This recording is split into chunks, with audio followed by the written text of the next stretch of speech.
It was a late, quiet night when I found myself on that endless stretch of highway in Utah.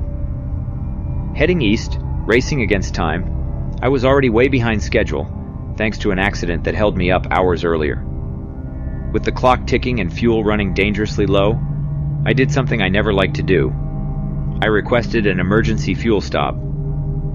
The nearest approved station wasn't exactly convenient. It was off the beaten path, somewhere between nowhere and nothing. But I didn't have a choice. I veered off the main highway onto a desolate road. The darkness out there was suffocating. There was no moon, no stars, just a thick blackness pressing in from all sides. It had been over an hour since I'd seen another set of headlights. It was just me, my rig, and the cold, still night. The road ahead stretched on like a void, and then, at the very edge of my high beams, I saw something. Just a vague shape in the middle of the road. I instinctively eased off the gas, my mind trying to process what it could be.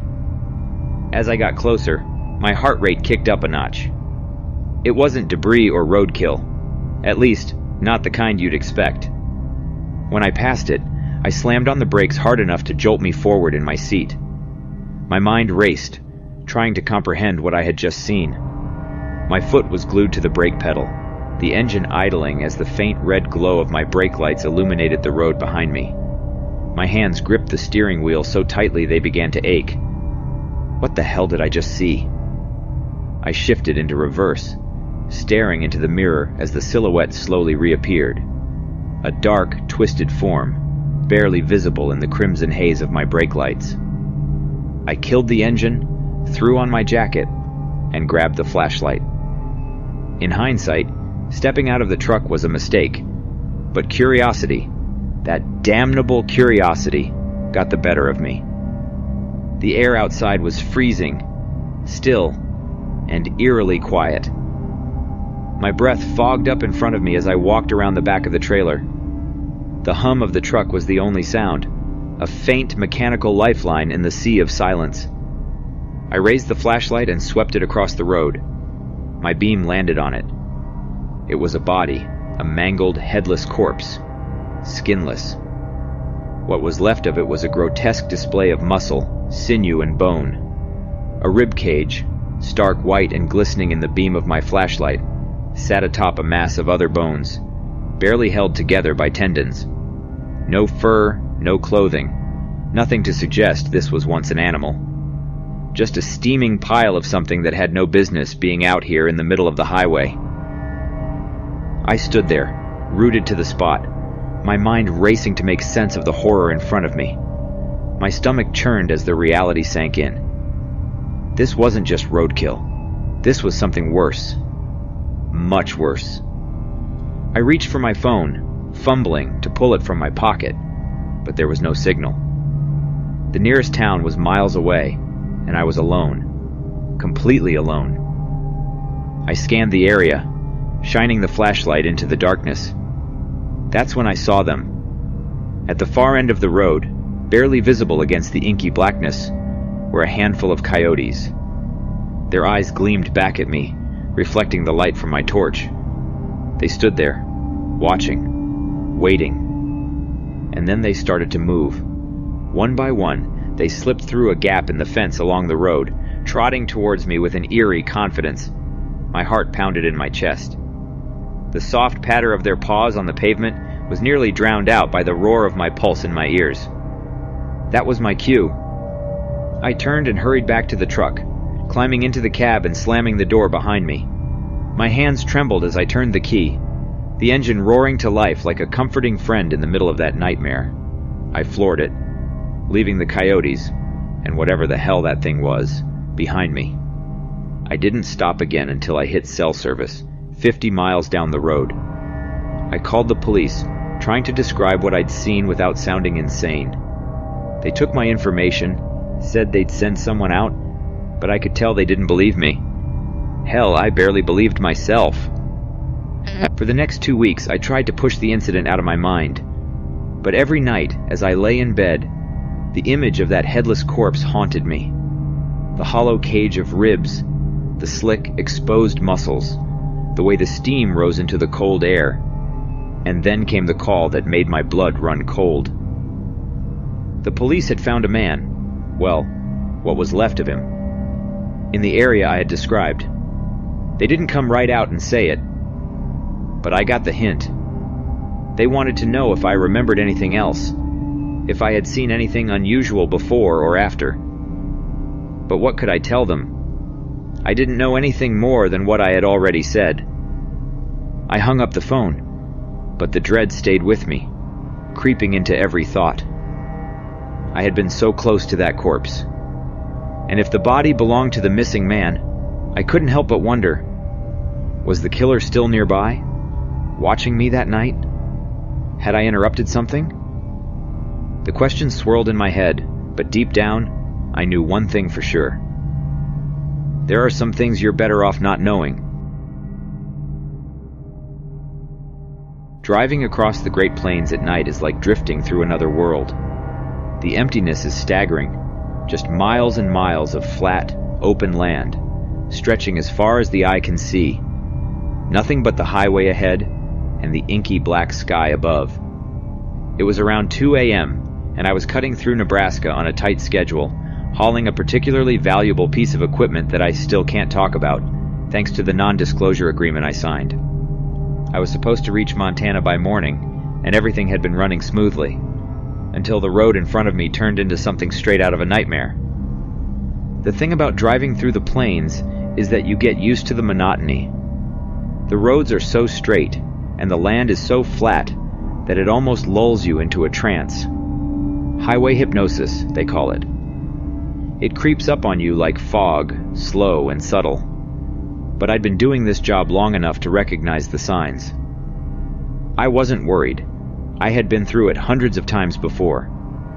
I focused on the road ahead, the hum of the truck, and the slight vibration of the steering wheel in my hands. That's when I saw it. About half a mile ahead, there was something in the road, long and stretched across my entire lane. At first, I thought it was some debris, maybe a blown tire from another truck.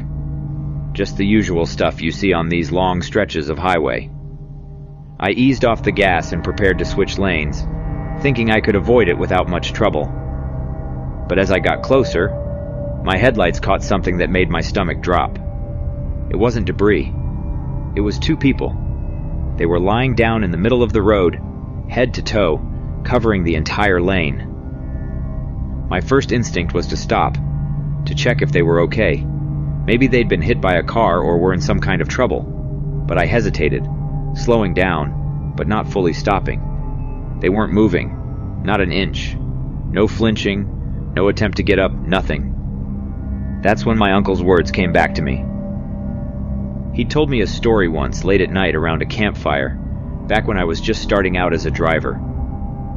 He warned me about the dangers of remote highways, especially in places like the Great Plains where help is miles away and it's easy to disappear. Sometimes, he had said, people will lay down in the middle of the road. They wait for someone to stop, and when you get out to help, they ambush you, steal your truck, your cargo, maybe even leave you for dead. He'd chuckled after he said it, like it was just an old trucker's tale, but something about the way he told it had stuck with me.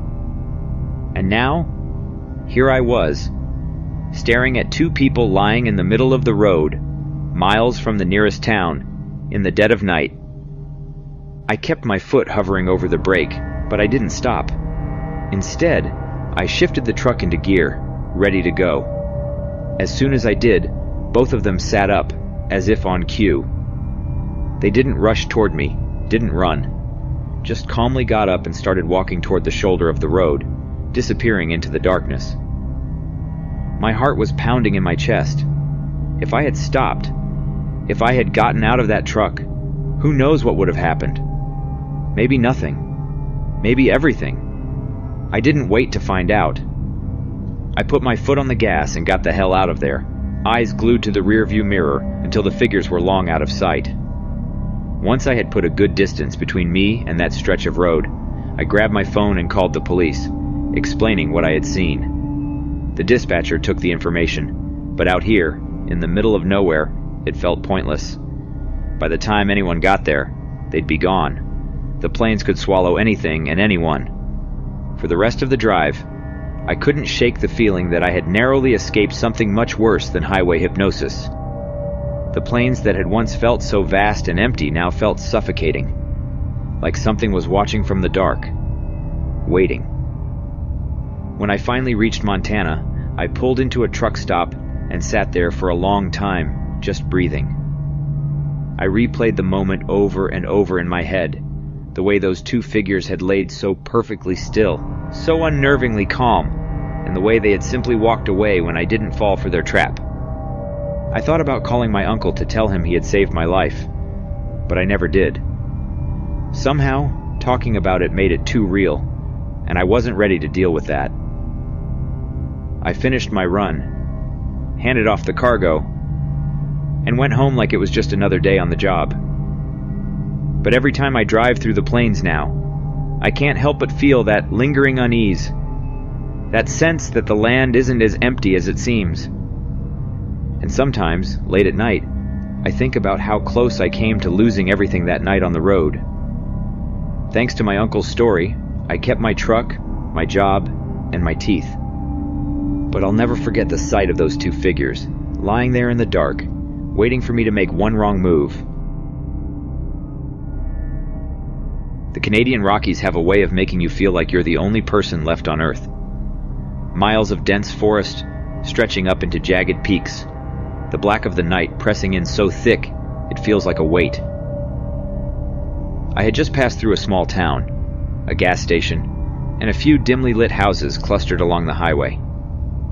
That had been the last trace of civilization for who knows how long. It was late, maybe around 2 a.m. The highway was empty, just me and my car's headlights cutting through the inky darkness. I had been driving for hours, and nature's call finally got the better of me. I had planned to stop at a rest area, but in the pitch black, I must have missed the last one for a good while. No matter, I figured I could just pull over. No one was around, no cars for miles. It seemed safe enough. I pulled to the side of the road, gravel crunching beneath the tires as I parked. I got out and stepped into the night, the cold air biting against my skin. The darkness around me felt infinite, like the mountains were swallowing the light from my headlights. I took care of my business, then leaned against the hood of my car, lighting a cigarette to settle my nerves. The silence was thick, almost oppressive, but peaceful in a way. But then, something caught my eye. At first, I thought my mind was playing tricks on me. It had to be. There was no way anyone else was out here. But as I squinted into the darkness, I saw it more clearly. A figure emerging from the tree line, stepping out of the forest and onto the roadside. A man. I froze, my cigarette halfway to my lips. My mind scrambled for explanations. A hiker maybe, or someone who'd broken down. But how? There was no other vehicle, no sign of anyone for miles. My heart started to race, and I calmly stubbed out my cigarette, walking back to the driver's side door. My hands were shaking, but I managed to get inside and lock the doors without looking like I was panicking. I kept my eyes on him as he walked closer, slowly, deliberately. He wasn't stumbling or lost. He was walking straight toward me. I threw the car into drive, foot hovering over the gas pedal, ready to bolt. But something stopped me. For reasons I still can't explain, I didn't leave. I stayed there, watching. The man reached my passenger side door and knocked on the window. Everything in me was screaming to drive away, but I cracked the window just enough to talk. "What's up?" I asked, my voice steadier than I felt. His face was pale, drawn tight with something that looked like fear, or maybe it was guilt. His eyes were hollow like he hadn't slept in days. When he spoke, his voice was low, almost a whisper, but the words hit me like a punch to the gut. "I need you to call the cops." I blinked, trying to process what he had just said. "Why?" I asked, my pulse quickening. "I came into the woods to get rid of someone," he said, his voice flat. emotionless. I was going to kill her. The air in the car turned to ice. I should have hit the gas, should have peeled out of there without a second thought. But I didn't. I don't know why. But I stayed, staring at this man through the cracked window. My mouth went dry as I forced myself to ask, "Who?" "My sister," he said, barely more than a breath. "I couldn't do it. I couldn't go through with it." He began to sob, collapsing onto the ground beside my car. That's when I saw the knife. It was lying on the ground next to him, barely visible in the dim glow of the headlights. I swallowed hard, my fingers trembling as I reached for my phone, my eyes never leaving him. I dialed the police, my voice barely a whisper as I explained where I was and what had happened. The dispatcher kept asking me to repeat myself, but I couldn't focus on anything other than the man sitting beside my car, his shoulders shaking as he cried. I couldn't get the image of that knife out of my head. It felt like hours before I saw the flashing lights. The man didn't move as the police cars pulled up, their lights painting the trees in harsh red and blue. I stayed in the car, my heart pounding in my chest, until one of the officers walked up and knocked on my window. They had him in handcuffs by the time I stepped out to give my statement. I tried not to look at the knife. As I was talking to the officer, I saw two other cops emerge from the woods. Between them, they were helping a woman, bruised, disheveled, but alive. His sister. They told me to leave once I had finished my statement. I didn't want to. Part of me wanted to see what would happen next, but another part of me just didn't want to drive away alone into the night after what I'd just witnessed. The officer's tone turned stern. "You need to leave now. This is a crime scene." I left, but that night has never left me. I tried to find out what happened, Googled it for days afterward, but all I found was a brief article.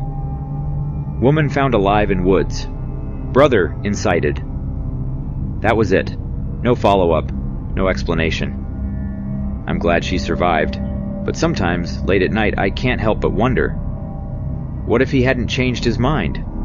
And what if I had gotten out of the car a second earlier?